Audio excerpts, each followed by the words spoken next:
let's get in to this Fred Warner topic. Fred Warner was on the Pat McAfee show, and he had a ton to talk about.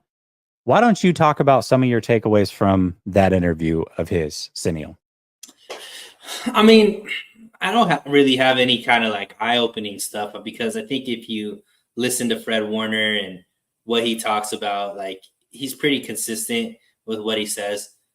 It just seems like he's extremely comfortable in his role. I think some of the things that I really took away from the interview was the culture that this team has, how focused this team is, and ultimately that these guys enjoy playing ball together, and that there's a standard, which we heard a lot in a lot of these post game interviews, but the standard is all the way through from the coaching staff to the players. And I think one thing that maybe stood out to me the most, and he tried to walk it back a little bit, Jesse, but he mentioned how his relationship with Wilkes, how he feels like he's being heard when he gives his feedback about what's going on. He says that he said like it's like the first time that he felt like people are listening to him, and then he's like, not that D'Amico and Salah didn't, but I really believe that what Wilkes is doing is something that might be a lot more underrated than what I think a lot of the fan base, and I could be the first to say, I've been highly critical of Wilkes, but I think he's done an amazing job to get it together as quick as he has, because he came in, he didn't bring in any of his own guys, which, I think we took for granted. Like, that's not normal to keep all of the staff that you didn't hire yourself and so on and so forth. He, learned the 49ers system instead of tried to teach the 49ers his system. And I guess there's going to be a learning curve with that. And, when it's all said and done, it looks like the defense loves Wilkes, and it seems like Fred Warner and Wilkes have a really great relationship. So I think for me, the biggest things that I took away from it was how much this coaching staff, the players love them, man. And I think that they do an extremely great job, and they're always talking about watching tape and getting better and all that type of stuff. And I think that's just a hats off to Lynch, Shanahan, Wilkes, and the whole coaching staff, because from a fan's perspective, this being one of the big leaders on the team, that's exactly what you want to hear from your leader when you want to have confidence and this team is ready to win a Super Bowl. It is interesting because when Wilkes was hired, that was a lot of the talk was, hey, Fangio wanted to do his thing. I'm sure he's set in his ways. There's no way that he was going to acquiesce to the system that the 49ers run. He wants to do what he wants to do. And that was the thought. We presumed that was the case, but now we know that that's the case as far as Steve Wilkes. He was willing to acquiesce, learn this system and run it. But with that does come some growing pains. And it did start out fantastic for 5 games.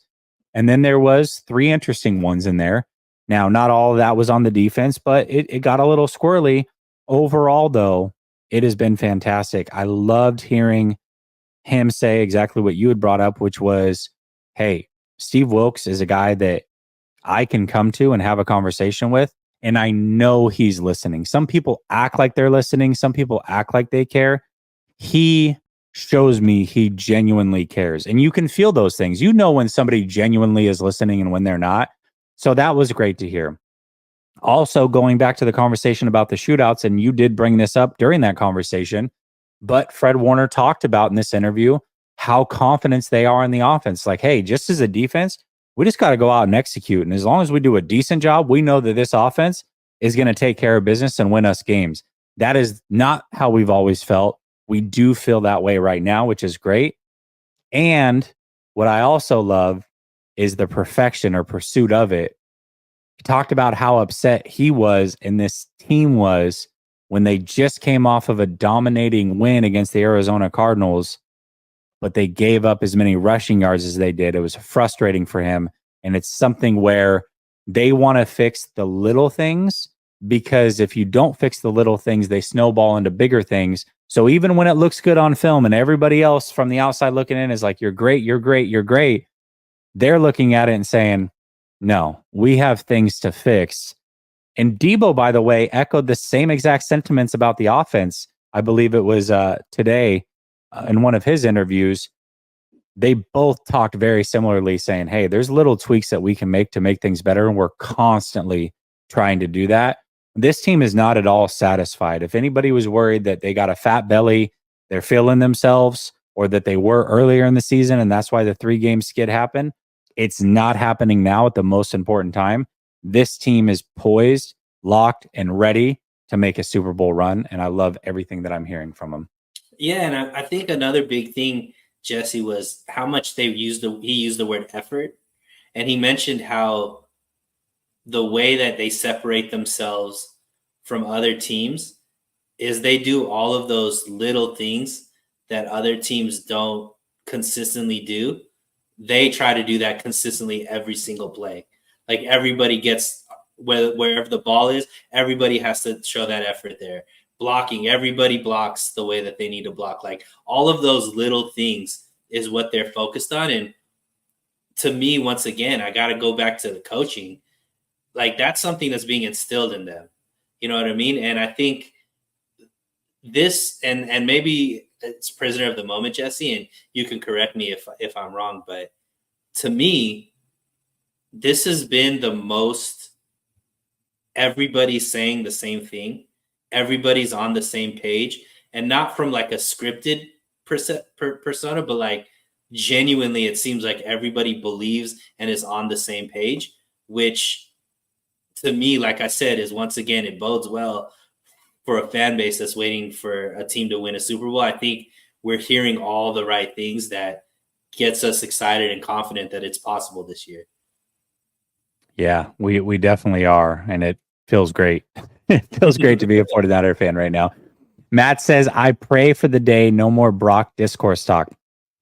Brother, this is the way it's always going to be. I mean, we can say that and think that it's going to happen, but listen to how some people in here talk about guys like Dak Prescott and Jalen Hurts, and well, Jalen Hurts not so much, but Dak Prescott, Josh Allen, hell, even Patrick Mahomes right now is all of a sudden not as good as what people thought he was. We're talking about a guy who has multiple MVPs, multiple Super Bowl rings, is only about 6 years into his career, and now all of a sudden he's not as good as what people thought he was. People are always going to talk. If you're not doing it right now in this moment, if he's not an MVP candidate next year and he's the 10th best quarterback or whatever, people will be like, oh, wow, geez, he really fell off. I mean, maybe he's not as good as what we thought. It's always going to be there. You always have to perform at an elite level. And the moment you don't, you're not as good. Tom Brady, when he was leaving the Patriots, people thought he was washed. Well, they were wrong.